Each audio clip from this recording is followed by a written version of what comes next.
महापर्व आज के दिन आगम धर्म जिनवाणी तो अनादि काल से चली आ रही है और अनंत काल तक चलने वाली है। लेकिन महावीर भगवान के मोक्ष जाने के कुछ वर्षों बाद, कुछ वर्षों तक तो भाव रूप चलता रहा। लेकिन अरहदवली और धर्मसेन आचार्य के समय में धर्मसेन आचार्य एक दिन विचार कर रहे थे कि धीरे धीरे आगम का लोप हो रहा है, भाव रूप ज्ञान कम होते जा रहा है। अगर ऐसे ही चलेगा तो हमारा आगम सुरक्षित कैसे रहेगा? क्या किया जाए जिससे कि हमारा आगम सुरक्षित हो पाए? विचार कर रहे थे। फिर उनको विचार आया और उन्होंने अरहदवली आचार्य के पास एक लेटर पत्र भेजा और पत्र में लिखकर भेजा कि आपके यहाँ कोई आपका कोई ऐसा शिष्य हो जो हमारे ज्ञान को धारण कर सके, हमारे ज्ञान को ग्रहण कर सके, जो हमारे आगम जैन संस्कृति को और आगे पहुंचा सके। तो ऐसे आप अपने शिष्यों को हमारे पास भेजिए। धर्मसेन अरहदवली आचार्य ने अपने दो शिष्यों को, अरहदवली आचार्य ने अपने दो शिष्य आचार्य पुष्पदंत और भूतबली, इनका नाम बाद में पड़ा, उन्होंने अपने दो शिष्यों को भेजा धर्मसेन आचार्य के पास और उन्होंने नरवावन और सुबुद्धि नामक दो शिष्यों को भेजा और उन्होंने आज्ञा दी, आदेश दिया कि आपको धर्मसेन महाराज के पास जाना है और उनकी आज्ञा में रहना है।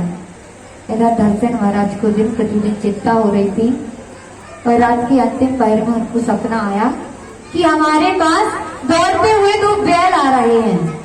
और जैसे ही सुबह होती है तो दो मुनिराज, मैं नाम देख रही थी, दो मुनिराज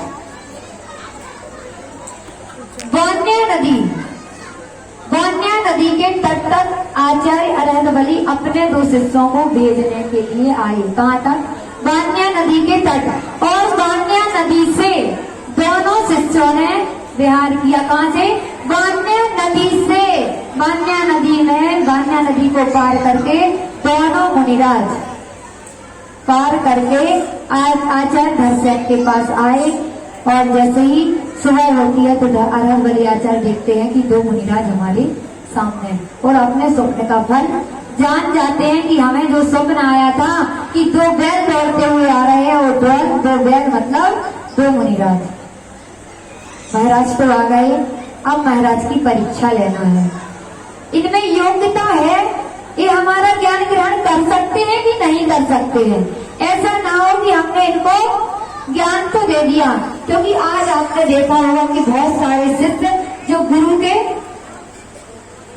तो कुछ किया, गुरु ने तो कुछ बताया, गुरु ने तो कुछ बनाया, गुरु ने तो कुछ क्रियाएं की, लेकिन अब गुरु नहीं तो स्वच्छंद हुए और अपने अपने अलग अलग मत चलाने लगे, अपनी अपनी अलग अलग परंपराएं चलाने लगे केवल अपने नाम के लिए।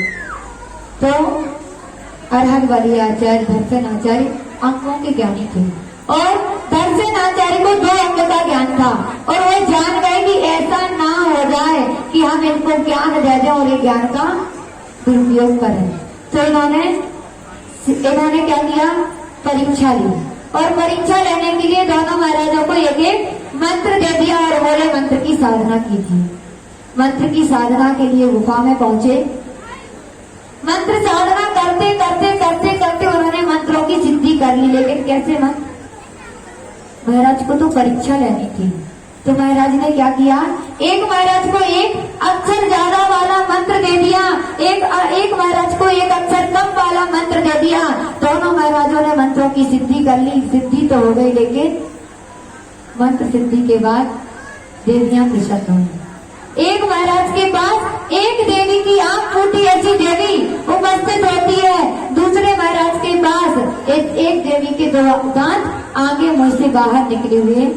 महाराज सोचते अचंभव है, देवियां तो सर्वांग सुंदर होती हैं, फिर ये कैसे हो गया कि एक देवी की आंख फूटी हुई है। दूसरे महाराज सोचते हैं कि ये कैसे हो गया कि देवी के 2 दांत बाहर निकले हुए।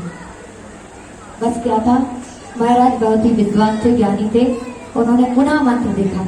अभी तक केवल गुरुगण श्रद्धा थी, उन्होंने मंत्र में अपना दिमाग नहीं चलाया।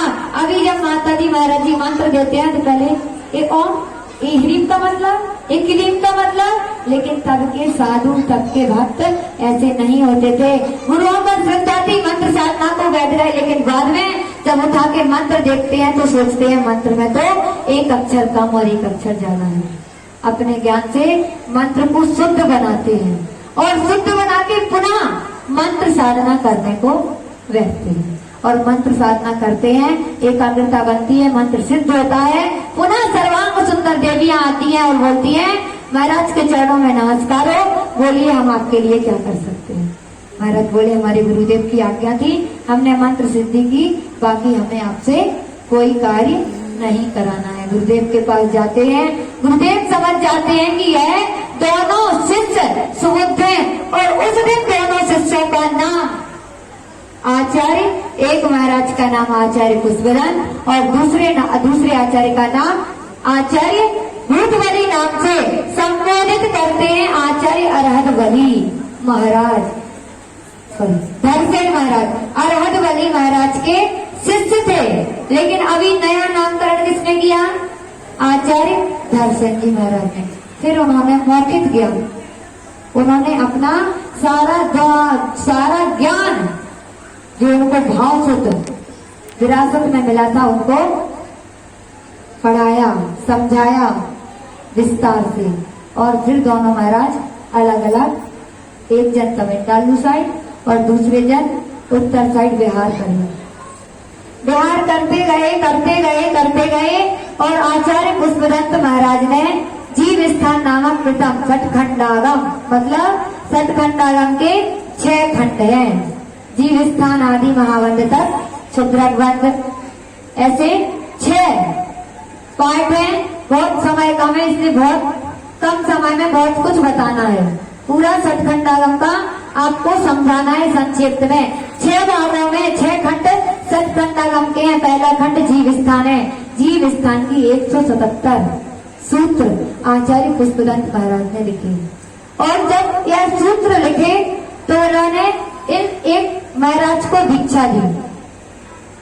महाराज को दीक्षा दी और महाराज को दीक्षा देने के बाद जिनपालित मुनि महाराज को उनका नाम रखा जिनपालित मुनिराज, और जिनपालित मुनिराज को भेजा आचार्य भूतबली के पास कि हमने ये सूत्र लिखे हैं, आचार्य भूतबली महाराज के पास दिखा दीजिए, कहीं कुछ गलती तो नहीं हो गई।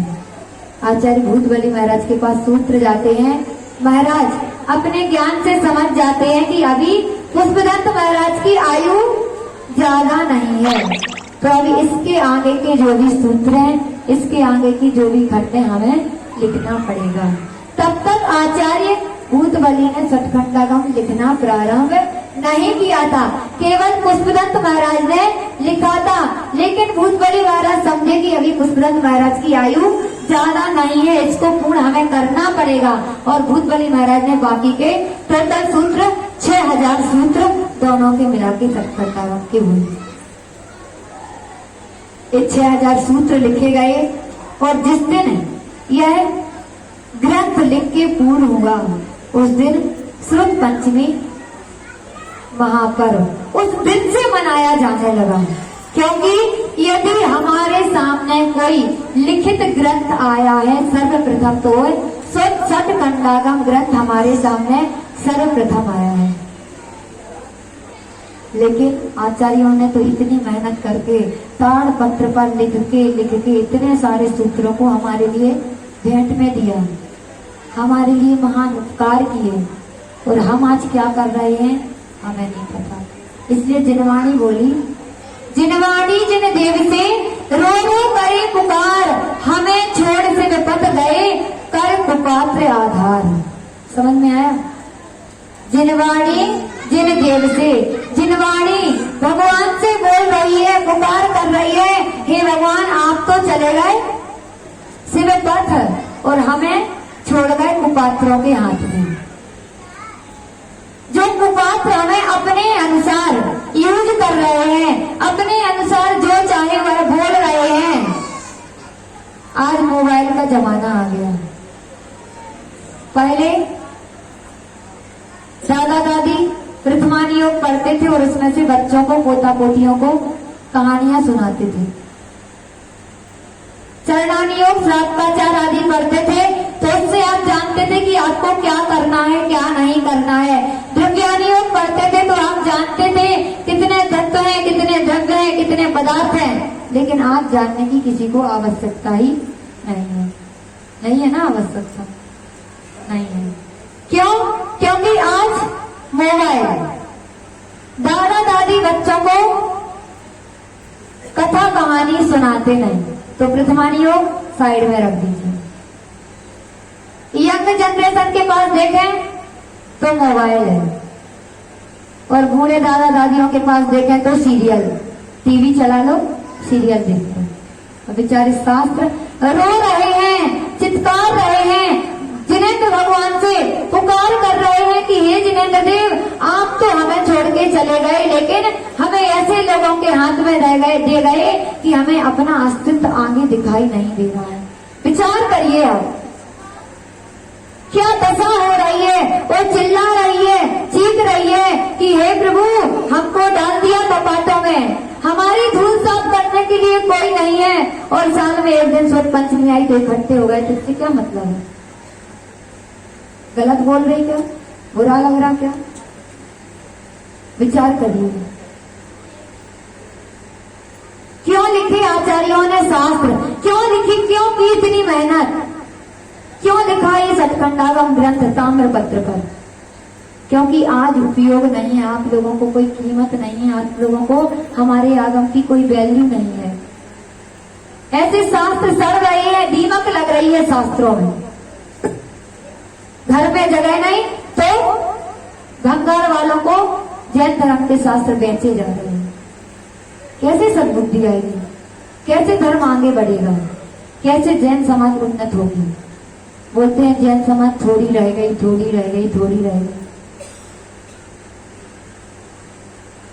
आज सुख पंचमी महापर्व मना रहे हैं, और जितने लोग बैठे हैं कम से कम उतने लोग अगर नियम ले लें कि हम 5-5 जिनवाणी भी सुरक्षित करेंगे, कवर चढ़ाएंगे, तो कितनी जिनवाणियां सुरक्षित होती हैं।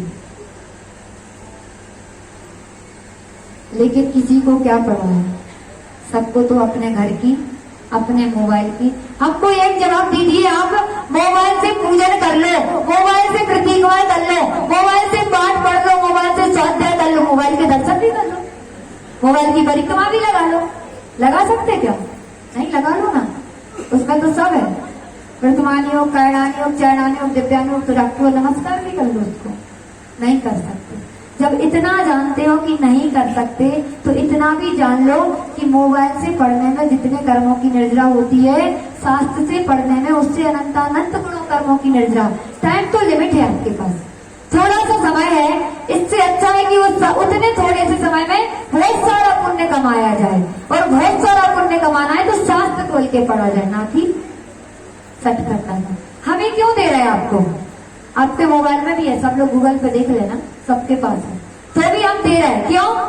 आपके घर में रहे, आपको आगम की कीमत समझे, आपको जिनवाणी का समझ। और हमारी ये भी भावना रहती है, जितने लोग हमसे जुड़े हैं, जितने हमारे भक्त हैं, सब सुरक्षित रहें, स्वस्थ रहें, और हमेशा उन्नति को प्राप्त हो, और सद्बुद्धि उनकी बनी रहे। और ऐसी सद्बुद्धि बनी रहे, इसलिए हमने ये सोचा, ये विचार किया कि ऐसी कोई चीज दें जिससे सबके घरों में जाए और सबकी सद्बुद्धि, दिमाग सही जगह रहे, दिमाग में गर्मी ना चले।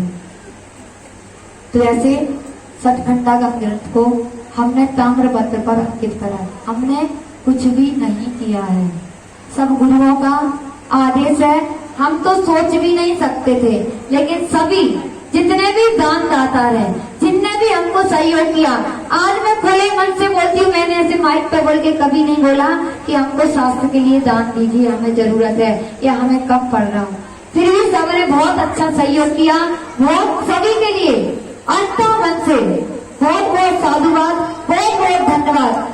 नहीं सोचा था कि इतना बड़ा काम इतनी जल्दी हो जाएगा, तो भी हमने काम शुरू किया था, तभी बोल दिया था। ममता जी इस बात के साक्षी है। सबसे पहले यदि किसी से बात हुई थी कि हमें शुद्ध पंचमी पे कार्य पूर्ण करना है, तो ममता जी से, उसके बाद मयंक भाई से, माता जी से। लेकिन सब लोगों के एक ही शब्द था, ना हो ही नहीं सकता है, इतनी जल्दी यह कार्य हो नहीं सकता है। लेकिन फिर भी सभी का सहयोग, और सबसे पहले हम ममता जी का धन्यवाद, क्योंकि उन्होंने हमको टाइप करके जल्दी दे दी। यदि वो टाइप करके हमारा काम पूरा नहीं करते थे, देखो काम करने वाले तो बॉम्बे में बहुत सारे लोग हैं, और बहुत सारे लोग कर भी देते थे, और बहुत सारे लोग बहुत इससे भी कम में, बहुत लोगों ने हमको बोला कि इससे भी कम में होता है तो आप इतना क्यों, शास्त्र इससे कम में बन रहा तो आप इतने ज्यादा में क्यों बनवा रहे हैं। तो मैं आपको बता दूं कि बॉम्बे में भी शास्त्र बन जाता था, लेकिन बॉम्बे में हमें बनाना था जैनों से, हमें टाइपिंग करानी थी अपने कोई व्यक्ति से जिसमें शास्त्र के लिए भावना हो। इसलिए हमने ममता जी को काम दिया, हमें शास्त्र बनाना था, इसलिए हमने जयपुर से शास्त्र बनवाया, लेकिन बनाना था जैन व्यक्ति से। हमारी राशि थोड़ी बहुत ज्यादा लगी होगी, उसका हमें कोई भी दिक्कत नहीं, कोई भी गम नहीं, क्योंकि हमारा शास्त्र बहुत ही सुंदर, बहुत ही शानदार, बहुत ही सुंदर, बहुत ही अच्छे अक्षरों में शास्त्र बनाया गया है। सबके लिए आशीर्वाद। हमारे डॉक्टर साहब के लिए, जैसे हमने बताया आपको, डॉक्टर साहब का सबसे बड़ा सहयोग और सबसे पहला सहयोग था, जिससे हमें संबल मिला और हम सोच पाए कि अब हो जाएगा। मयंक भाई ने बोला हमको भयंकर में मंच पे, माता जी अब हो जाएगा, अपने को संबल मिल गया है, अब हो जाएगा। और अगर कभी लगने लगा कि नहीं हो सकता तो फिर डॉक्टर साहब के पास पहुंच जाएंगे, लेकिन फिर से जाने की जरूरत नहीं पड़ी, किसी को ज्यादा बोलने की जरूरत नहीं पड़ी, एक एक इशारा सबके लिए काफी रहा। और यदि सबसे पहले डॉक्टर साहब के बाद किसी ने स्वीकृति दी थी, वैसे तो बोलने के पहले विपिन भाई ने बोल दिया था, लेकिन स्वीकृति के साथ राशि यदि सबसे पहले किसी ने दी थी तो वो हमारे आशा हरण जी कोटड़िया। इनकी बहुत ही भक्ति, बहुत ही श्रद्धा रहती है, और एक इशारे पे काम होता है। इशारा भी नहीं दिया था इनको, तो हमने बोला भी नहीं था। ज्ञानचंद जी ने सबसे पहले स्वीकृति दी थी सिरसा मुक्त। वैसे तो बहुत सारे महाराज माता जी ने टीका लिखे हुए, लेकिन वो नहीं चाहिए था, हमको मूल ग्रंथ चाहिए था, और मूल ग्रंथ हमें कहीं मिल नहीं रहा था, क्योंकि मैं आपको पहले बोल दी हूँ कि आगम की किसी को पड़ी नहीं है, सबको अपनी साड़ियों की पड़ी है। घर में 4-4 कपाट होंगे साड़ियां रखने को, झूठ बोल रही क्या मैं, चूड़ियां रखने को, ज्वेलरी रखने को, सब रखने को जगह है, लेकिन शास्त्रिक जिनवाणी रखने को आपके घर में जगह नहीं है। वो जगह नहीं होने के बावजूद किसी साधु ने, सबने अपने अपने टीका लिख के शास्त्र छपा लिए, लेकिन मूल ग्रंथ था सालों से वह ग्रंथ छपाया नहीं गया। और जब छपाया नहीं गया तो मिल नहीं रहा था, कहाँ से मिलेगा जब है ही नहीं। जैसे तैसे खोजने के बाद सुमति बाई साहब सोलापुर, उन्होंने शास्त्र को निकाला होगा बहुत वर्षों पहले, 70-80 साल पहले, और वह शास्त्र हमें मिला। उस शास्त्र को हमने स्कैन कराया, वो शास्त्र भी हमारे काम में नहीं आया। फिर हमने ढूंढा, क्योंकि वह शास्त्र बहुत पुराना हो चुका था, तो उससे हम कुछ कर नहीं सकते थे। फिर हमने ढूंढा पेन ड्राइव। हमें सुनने में आया कि आचार्य सुविधि सागर महाराज जी ने अपने 50वें अवतरण दिवस पर 1000 ग्रंथों को एक पेन ड्राइव में डाल के सभी को भेजा था। हमको भी आया था चेन्नई से, वो पेन ड्राइव हमारे पास रखा था। हम महेंद्र चतुर्मास कर रहे थे, पार्थ छोटा सा बच्चा है, पार्थ को बुलाया और आया, प्रतिदिन आता था। और पेन ड्राइव से हमको उसने शास्त्र को इकट्ठा किया, एक दूसरी फाइल बनाई और दूसरी फाइल बना के पेन ड्राइव तैयार किया। हमें ऐसा लगा पेन ड्राइव मयंक भाई को दिया, मयंक भाई ने जयपुर भेजा, जयपुर से सही बनानी है, तो यह कार्य नहीं हो सकता। बहुत भावना थी, उनके लिए भी हमारा बहुत बहुत आशीर्वाद है। आपके सहयोग से, आपकी भावनाओं से, आपकी पॉजिटिव एनर्जी से यह कार्य बहुत जल्दी पूरा हुआ। और सबसे पहले हम अपने पूज्य गुरुदेव के लिए बहुत बहुत धन्यवाद बोलते हैं क्योंकि हमने 26 तारीख को भयंकर में डिक्लेयर किया था दिसंबर को कि हम ये कार्य करेंगे, और 28 तारीख को हमने भयंकर की बच्चियों को और कुछ महिलाओं को गुरुदेव के पास, गुरुदेव के चरणों में अपनी तरफ से लगभग 13-14 लोगों को भेजा था। कंटिन्यू लगभग 1 घंटे गुरुदेव से हमारी चर्चा हुई इस बात पे। सभी लोग उधर उपस्थित थे, सभी के सामने गुरुदेव को हमने सभी बातें बताई। काम बड़ा था, गुरुदेव ने आशीर्वाद दिया, और हमारा जनवरी में यह कार्य, ममता जी जनवरी में ना, जनवरी में यह कार्य प्रारंभ हुआ, और लास्ट वीक में हमारा ये कार्य पूरा हो गया। सभी के लिए तहे दिल से, अंतरंग से बहुत बहुत आशीर्वाद, साधुवाद, धन्यवाद। आप सभी के सहयोग से हमारा ये कार्य हुआ है। जैन संस्कृति का कार्य है, जैन धर्म को, जैन आगम को सुरक्षित किया गया है। ऐसे ही आप आगम को सुरक्षित करें। हजारों साल तक आगम सुरक्षित हो गया है, मूल आगम है। और शुभ पंचमी महापर्व के अवसर पर सरस्वती माँ, जिनवाणी माँ से यही प्रार्थना है, अनुनय विनय है कि हे द्वादशांग जिनवाणी माँ, हम सभी को ऐसी सद्बुद्धि देते रहें, और जीवन के अंतिम सांस तक आप हमारी नसों नसों में समाई रहें। आपको पठन मनन करते हुए हम अंतिम सांस में, ऐसी आज के पावन अवसर पर मैं आपके चरणों में अपनी एक छोटी सी बात रख रही हूँ। हमारी बात, हमारी इच्छा, हमारी मनोकामना पूरी हो। सभी के लिए पुनः एक बार बहुत बहुत आशीर्वाद, धन्यवाद एवं शुभ पंचमी की हार्दिक हार्दिक शुभकामनाएं। बोले आदिनाथ भगवान की। मीरा बहन के लिए भी बहुत बहुत आशीर्वाद है। महेंद्र भाई ने बहुत सहयोग किया, इसलिए सभी के लिए और विशेष रूप से सभी दान दातारों के लिए हमारा बहुत बहुत बहुत बहुत आशीर्वाद। हमारे राजेश भैया का भी हमें समय समय पर थोड़ा थोड़ा संबल मिलता था, और संबल ही सब कुछ कर देता है। बोला प्रतीक्षा दीदी का, प्रतीक्षा दीदी ने सही, माता जी ने प्रतीक्षा दीदी को बहुत ही, मैं बोलूँ प्रतीक्षा दीदी की सबसे ज्यादा मेहनत, वो ऐसे बैक स्टेज का पूरा प्रतीक्षा दीदी का, वो गाँव में भी रही तो भी इन्होंने वहाँ पर बैठे बैठे भी सारा काम किया है।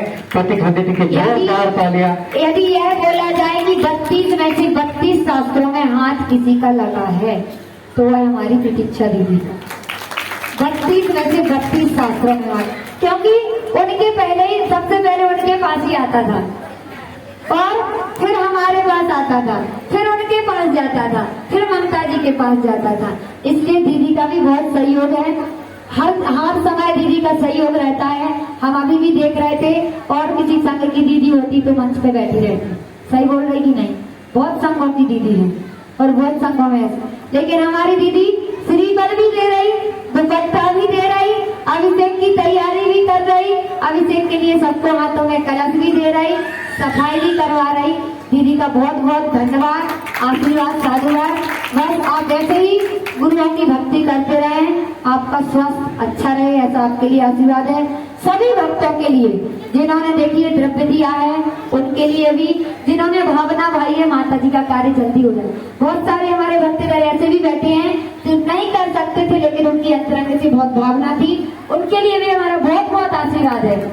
आपके सहयोग से, आपकी भावनाओं से, आपकी पॉजिटिव एनर्जी से यह कार्य बहुत जल्दी पूरा हुआ। और सबसे पहले हम अपने पूज्य गुरुदेव के लिए बहुत बहुत धन्यवाद बोलते हैं, क्योंकि हमने 26 तारीख को भयंकर में डिक्लेयर किया था दिसंबर को कि हम ये कार्य करेंगे, और 28 तारीख को हमने भयंकर की बच्चियों को और कुछ महिलाओं को गुरुदेव के पास, गुरुदेव के चरणों में अपनी तरफ से लगभग 13-14 लोगों को भेजा था। कंटिन्यू लगभग 1 घंटे गुरुदेव से हमारी चर्चा हुई इस बात पे। सभी लोग उधर उपस्थित थे, सभी के सामने गुरुदेव को हमने सभी बातें बताई। काम बड़ा था, गुरुदेव ने आशीर्वाद दिया, और हमारा जनवरी में यह कार्य, ममता जी जनवरी में ना, जनवरी में यह कार्य प्रारंभ हुआ, और लास्ट वीक में हमारा ये कार्य पूरा हो गया। सभी के लिए तहे दिल से, अंतरंग से बहुत बहुत आशीर्वाद, साधुवाद, धन्यवाद। तो इस ग्रंथ को टाइप कराया तो अब किससे कराया जाए? हमको याद आए ममता जी को बुलाया, और ममता जी को इस काम को सौंपा, और उनको बोला कि हमको जल्दी से जल्दी यह चाहिए, क्योंकि हमें शुद्ध पंचमी के दिन इसका विमोचन करना है। ममता जी बोले माता जी पूरी कोशिश की जाएगी, लेकिन इतना बड़ा काम है, इतनी जल्दी नहीं हो पाएगा, लेकिन तो भी गुरुओं के आशीर्वाद से और उनके सहयोग से यह कार्य पूरा हुआ। दिनेश भाई ने भी इसमें बहुत सहयोग दिया, और साथ ही सबसे बड़ा सहयोग यदि किसी ने दिया है तो हमारी सुज्ञान श्री माता जी ने, क्योंकि शास्त्र बनाना बच्चों का खेल नहीं है। जोरदार ताली, रोते रोते लगे हैं। हाँ।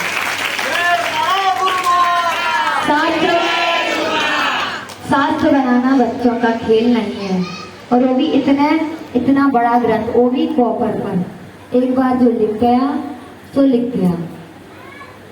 माता जी का बहुत सहयोग और बहुत मेहनत रही शास्त्र को चेक करने में। इस शास्त्र को हमने कम से कम 5 से 6 बार चेक किया, ताकि जो गलती उनको ना दिखे, हमको दिखे, हमको ना दिखे, ऐसे करके एक दूसरे से आदान प्रदान करते रहे, ताकि कुछ रह ना जाए। महेंद्र ईस्ट में मुन्नी जी रहते हैं, उन्होंने पीएचडी की है हिंदी से, उनकी हिंदी भी शुद्ध थी। हमें पता चला वो भी जैन है। उन्होंने हमको सामने से बोला तो हमने उनसे भी चेक कराया, हमारी दीदी ने भी चेक किया, हमारी माता जी ने विशेष रूप से चेक किया, और सबके सहयोग से यह शास्त्र चेक होके हम ममता जी तक भेजते थे, और ममता जी उधर भेजते थे दिनेश भाई के पास, और उधर से डाई बनती थी। अब इन सब कामों में सबसे बड़ी यदि रूपरेखा है, सहयोग है, तो हमारी मयंक भाई का। क्योंकि अगर सब हो जाता था, लेकिन कोई करवाने वाला तो चाहिए, आगे आने वाला चाहिए। कहाँ से होना है, किसको काम देना है, कितना ट्रांसपोर्ट से कितना सामान आ रहा है, कितना पैसा भेजना है, इस सब मयंक भाई की देन है। मयंक भाई ने बहुत सहयोग किया, इसलिए सभी के लिए और विशेष रूप से सभी दानदाताओं के लिए हमारा बहुत बहुत बहुत बहुत आशीर्वाद। हमारे राजेश भैया का भी हमें समय समय पर थोड़ा थोड़ा संबल मिलता था, और संबल ही सब कुछ कर देता है। बोला